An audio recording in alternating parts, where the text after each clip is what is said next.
Hey guys, welcome to Digital Digest, and in this video I'm going to show you how to customize your Mailchimp sign up form. So to do that, first go to your mailchimp.com. So first go to Mailchimp and log into your account.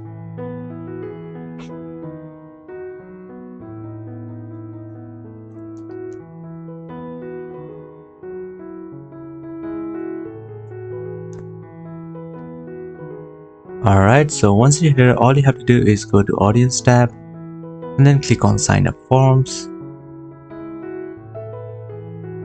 So from here you can see you can design your own form. So just select a form builder. Alright, there you go. Now over here you can do all the customization that you want. So you can just add a text field, add a number field. You can add a button as well,